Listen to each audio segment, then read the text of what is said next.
Matthew chapter 22. Jesus spoke to them again in parables, saying, "The kingdom of heaven is like a king who prepared a wedding banquet for his son. He sent his servants to those who had been invited to the banquet to tell them to come, but they refused to come. Then he sent some more servants and said, 'Tell those who have been invited that I have prepared my dinner. My oxen and fattened cattle have been butchered, and everything is ready. Come to the wedding banquet.' But they paid no attention and went off, one to his field, another to his business. The rest seized his servants, mistreated them, and killed them. The king was enraged. He sent his army and destroyed those murderers and burnt their city. Then he said to his servants, 'The wedding banquet is ready, but those I invited did not deserve to come. So go to the street corners and invite to the banquet anyone you find.' So the servants went out into the streets and gathered all the people they could find, the bad as well as the good, and the wedding hall was filled with guests. But when the king came in to see the guests, he noticed a man there who was not wearing wedding clothes. He asked, 'How did you get in here without wedding clothes, friend?' The man was speechless. Then the king told the attendants, 'Tie him hand and foot and throw him outside into the darkness, where there will be weeping and gnashing of teeth. For many are invited, but few are chosen.' Then the Pharisees went out and laid plans to trap him in his words. They sent their disciples to him along with the Herodians. 'Teacher,' they said, 'we know that you are a man of integrity and that you teach the way of God in accordance with the truth. You aren't swayed by others because you pay no attention to who they are. Tell us then, what is your opinion? Is it right to pay the imperial tax to Caesar or not?' But Jesus, knowing their evil intent, said, 'You hypocrites, why are you trying to trap me? Show me the coin used for paying the tax.' They brought him a denarius, and he asked them, 'Whose image is this, and whose inscription?' 'Caesar's,' they replied.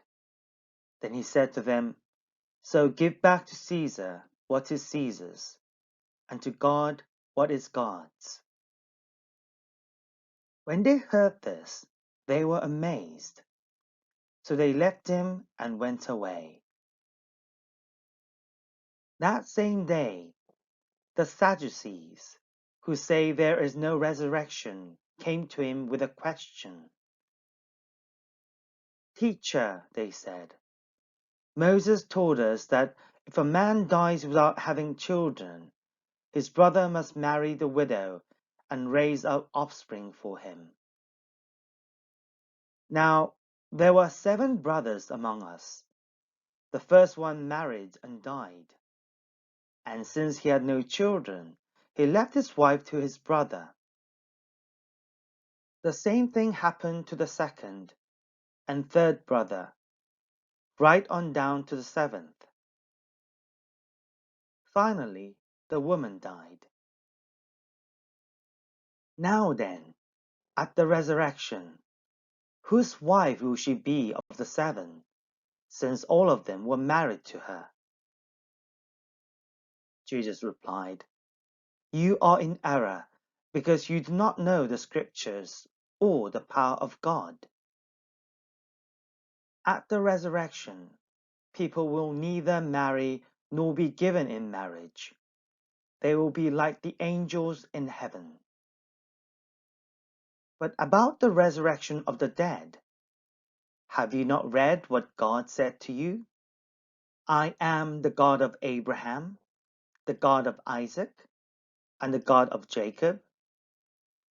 He is not the God of the dead, but of the living. When the crowds heard this, they were astonished at his teaching.